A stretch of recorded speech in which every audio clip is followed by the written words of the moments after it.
door. My knees aren't working like they used to. Why me? Because I cooked that entire Thanksgiving dinner, you ungrateful Confederate. Ugh, fine.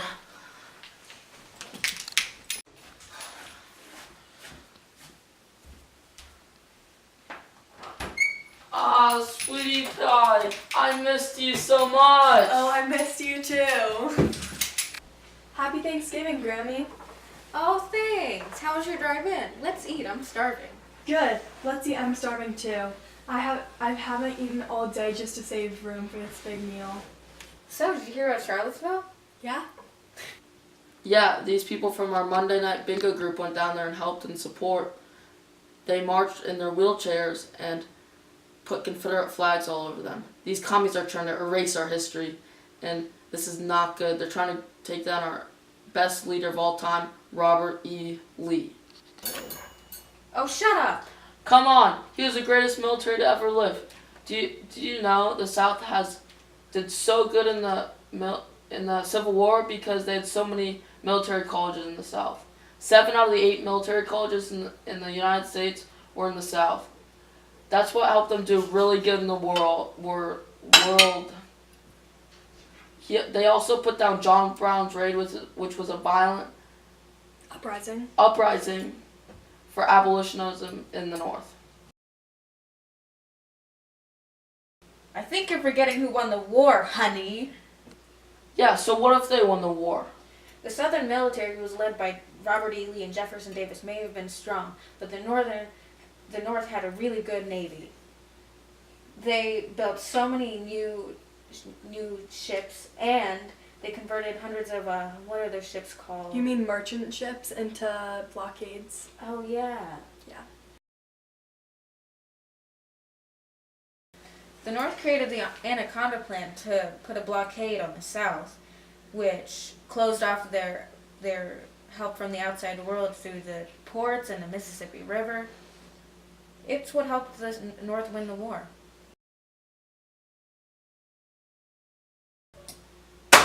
Does it look like I care about you and the big-headed North? Well, I don't. They thought they were smart and important, but they're really not. I'm telling you, the South is better than you, old bag. Guys, stop bickering. You sound like an old couple. Oh wait, you are.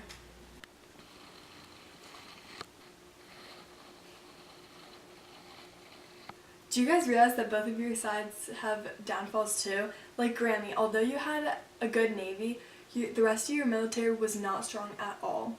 Most of the Union Army came from unskilled laborers to college professors. The North thought the war would be over soon, so they did not try to fight as hard as they should have.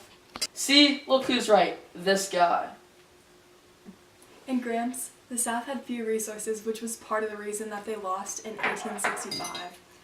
I mean, hardships increased for the South because they did not have enough manufactured goods for civilians and soldiers. Because they were short on resources, they had to sacrifice a lot. Well, that just means the South is tough. You're not even that strong. I have to help you get out of bed every day. Remember, Grammy, the North didn't have any strong military leaders. You hear that, Darlene? The North didn't have any good military leaders. Yes, I have my hearing aids in today. The North military leaders were Ulysses S. Grant and Sherman Williams. I think that's the paint company. You probably mean William Sherman. Grant lost his first battle, the Battle of Wilderness, in the dense woods of Virginia. And it was the opening campaign of the Overland Campaign. The Union lost 18,000 troops. How embarrassing. Okay, but everyone has bad days. Well, I don't know about your bad days, but mine don't end with 18,000 dead troops. They lost that battle because they were unfamiliar with the dense Virginia woods. The Confederates fought almost all their battles with the home court advantage, and they still lost. How embarrassing. The South was fighting a defensive war, and also it was on their territory. Like, that's fair. You're right about that, Grammy. The South did have more experience because of the Mexican-American War. They fought hard to invade and then conquer California the Mexican succession. So when they returned to the battlefield again, the South already had practice fighting. Thanks, Katie. I always knew you were my best grandchild. Well, sure, those southern fools were good at fighting, but the North had the advantage of population. And you still almost lost. The South only had 9 million people, which is minuscule compared to the 18.5 million that the North had at the time. In the Confederate Army, they had about 1.3 million soldiers, and the Union had 2.6 million. That's a 2-to-1 ratio. Crazy! Okay, I'm done with your Yankee bull. Ugh!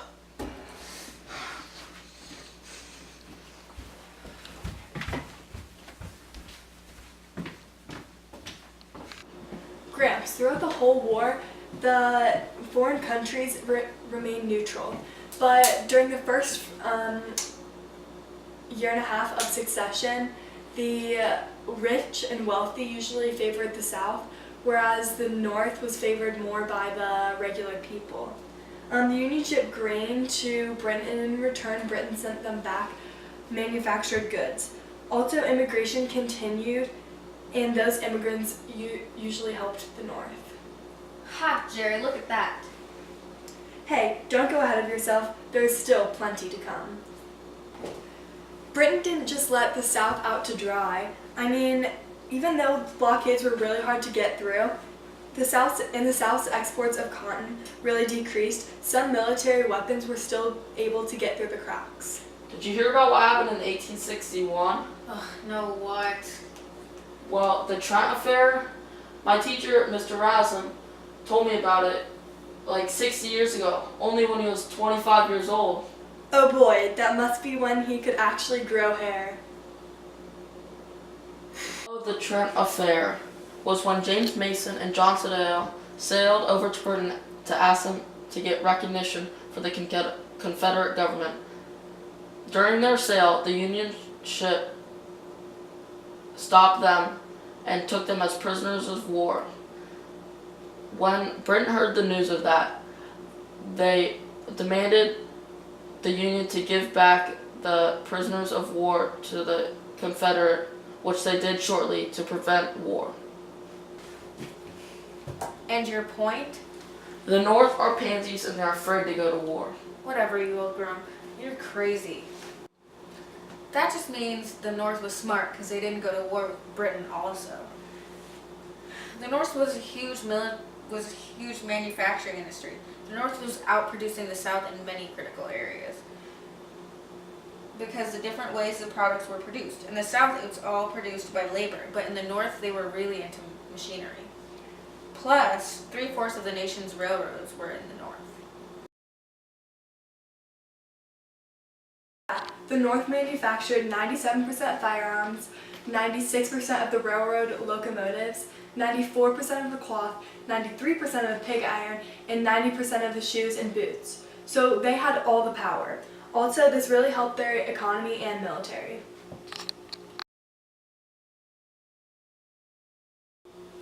Damn, honey, how on earth do you remember so much about the Civil War? Well, when I come to Thanksgiving dinners, I always come prepared.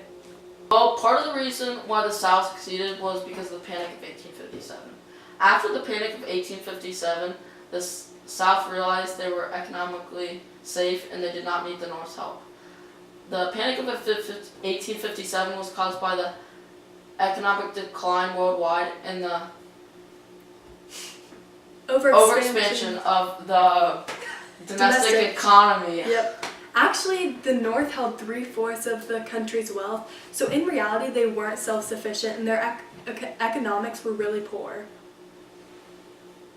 Basically, what she's trying to say is, you're wrong. And not only was the North economically strong, they had a really strong and solid government. Unlike the Southern circus, the North was like a strong, steady cliff, and the South was like a big-ass boulder that decided to want to fling off and crush everyone underneath it.